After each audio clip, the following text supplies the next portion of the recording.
साथियों नमस्कार। अध्याय 13 के नियम नंबर 144 में वापस से आपका स्वागत है। तो अब हम अध्ययन करेंगे कि वैदेशिक सेवा में सामान्य शर्तों के साथ साथ उसे क्या क्या भत्ते एवं सुविधाएँ दी जाएंगी, कि उसकी सामान्य शर्तें क्या हैं और अन्य भत्ते एवं सुविधाएँ क्या मिलती हैं। तो प्रतिनियुक्ति पर जाने तथा अवधि समाप्त पर अपने पितृ विभाग में लौटने के समय का यात्रा भत्ता वेतन सरकार विदेशी नियोजन नियमानुसार देगी। इस भुगतान का भार उधार लेने वाले नियोजक द्वारा वहन किया जाएगा। यानी किसी व्यक्ति को डेपुट कर दिया जाता है तो डेपुटेशन पर जो व्यक्ति जाता है तो उसका यात्रा भत्ता विदेशी नियोजक द्वारा दिया जाएगा। अवकाश एवं पेंशन अंशदान। डेपुटेशन के दौरान या प्रतिनियुक्ति काल में कर्मचारी पर पितृ विभाग के अवकाश और पेंशन नियम ही लागू होंगे। यानी वहाँ पर नियम बदलेंगे नहीं।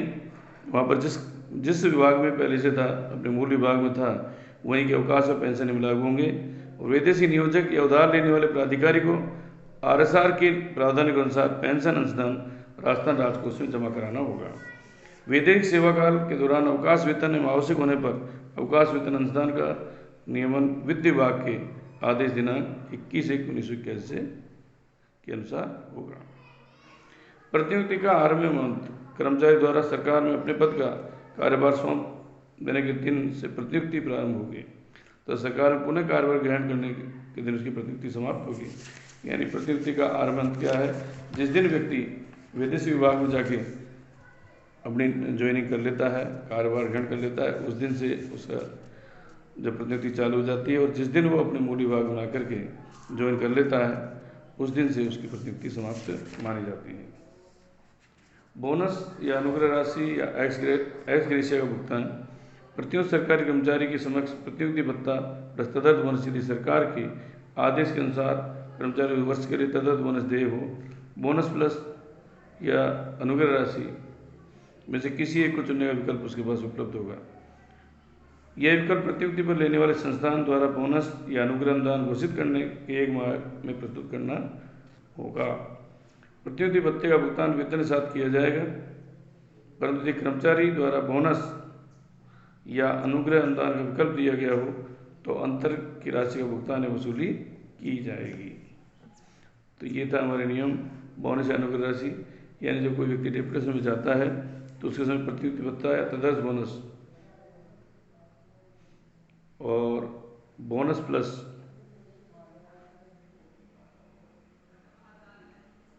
अनुग्रह राशि, इसमें से किसी एक विकल्प को चुनना होगा। यदि वो व्यक्ति प्रतिनियुक्ति भत्ते का भुगतान वेतन साथ ले लेता है तो उसे बोनस और अन्य अनुदान को उसको नहीं दिया जाएगा। यदि दे दिया गया है तो उसके वेतन से वो राशि वसूल कर ली जाएगी। तो ये नियम थे हमारे बोनस अनुग्रह राशि भुगतान के। इसके बाद है अन्य भत्ते एवं सुविधाएं क्या मिलेंगी। प्रतिनियुक्ति के दौरान व्यक्ति को मकान किराया भत्ता विदेशी नियोजक या पितृ विभाग के नियमों में से जो भी कर्मचारी के लिए अधिक लाभदायक हो के अनुसार स्वीकृत किया जा सके। मान लीजिए कोई गांव का कर्मचारी है जहां पर उसको मकान किराया भत्ता 9% मिलता है, और यदि उसकी प्रतिनियुक्ति जयपुर शहर में हो जाती है और जयपुर शहर में HRA 16% है तो 16 का 18 कर दिया गया है, तो 18% HRA शहर में मिलता है और गांव में 9% मिल रहा है। तो जो भी उसके लिए लाभदायक होगा वही मकान किराया भत्ता उस कर्मचारी को प्रतिनियुक्ति के दौरान दिया जाएगा। यानी यदि वो कर्मचारी शहर से गांव में आता है तो उसका मकान किराया भत्ता 9% रह जाएगा।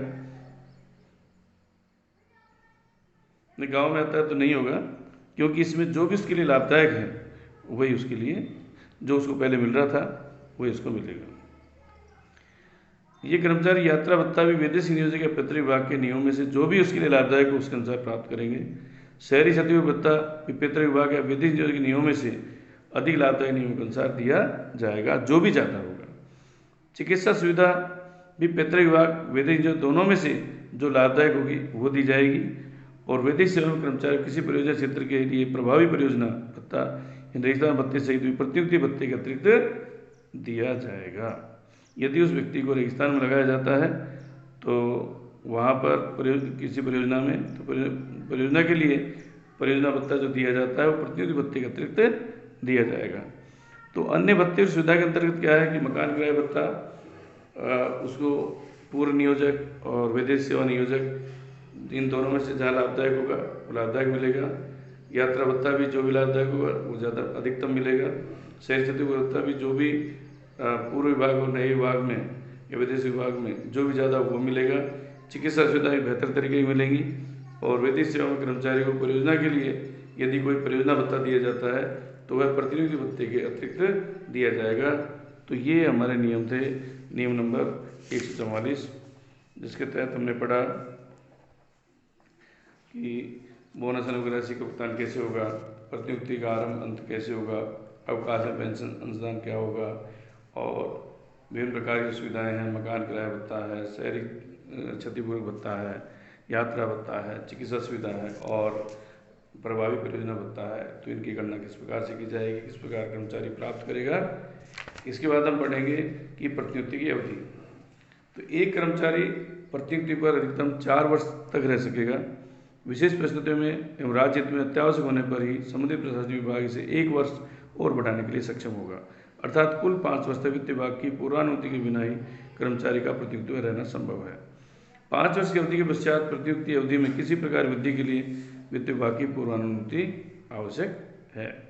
वित्त विभाग के परिपत्र दिनांक 12/8/2011 के अनुसार राज्य सरकार द्वारा अधीनस्थ सेवा, मंत्रालयिक सेवा, चतुर्थ कर्मचारी मामले में 5 वर्ष से अधिक की प्रतिनियुक्ति के प्रस्ताव पर भविष्य में अनुमति प्रदान नहीं करने का निर्णय लिया गया है कि उस कर्मचारी को जो अधीनस्थ सेवा के हैं, मंत्रालयिक सेवा के हैं, चतुर्थ कर्मचारी है, 5 साल के बाद उन्हें प्रतिनियुक्ति की परमिशन नहीं दी जाए। तो राज्य सेवक अधिकारियों के मामले में 5 वर्ष की प्रतिनियुक्ति समाप्त होने पर यदि उसमें वृद्धि किया जाना अपवाद स्वरूप आवश्यक हो तो वैदिक संस्थान के नियमित कार्य के अतिरिक्त विशेष कार्य जिसमें किसी विशेष योग्यता या अनुभव की आवश्यकता होने पर 5 वर्ष से अधिक की प्रतिनियुक्ति अवधि स्वीकृति प्रस्ताव विचार किया जा सकता है। चूँकि 5 साल उस व्यक्ति ने उस परियोजना में या विदेश विभाग में काम कर लिया है तो उसके अंदर जो है काफ़ी अनुभव आ गया है, तो उस अनुभव का लाभ उठाने के लिए राज्य सेवा के जो अधिकारी हैं उनके लिए प्रतिनियुक्ति का जो काल है उसको बढ़ाने पर विचार किया जा सकता है। 4 वर्ष से अधिक वृद्धि की गई अवधि में कोई प्रतिनियुक्ति भत्ता और प्रतिनियुक्ति वेतन नहीं दिया जाता, यानी उसको मूल विभाग में जो वेतन मिल रहा है वही वेतन दिया जाएगा और डेप्यूटेशन अलाउंस उसका उस 4 वर्ष बाद समाप्त कर दिया जाता है। 5 वर्ष की प्रतिनियुक्ति पश्चात प्रतिनियुक्ति अवधि में वृद्धि का कोई भी प्रस्ताव प्रतिनियुक्ति अवधि समाप्त होने से कम 2 माह पूर्व तक पूर्ण औचित्य के साथ वित्त विभाग को नहीं भेजे जाने की स्थिति में प्रतिनियुक्ति भत्ते के बिना इस अवधि में वृद्धि के प्रस्ताव पर वित्त विभाग द्वारा विचार नहीं किया जाएगा। इसके बारे में हम अगले एपिसोड में पढ़ेंगे कि प्रतिनियुक्ति अवधि में किस प्रकार से वृद्धि किया जाना संभव है और उसके दौरान किस प्रकार से भत्ते दिए जाएंगे और किस प्रकार से जो है प्रतिनियुक्ति को बढ़ाने के लिए सूचना दी जाएगी। तो धन्यवाद साथियों, अगले एपिसोड में पढ़ेंगे प्रतिनियुक्ति की अवधि।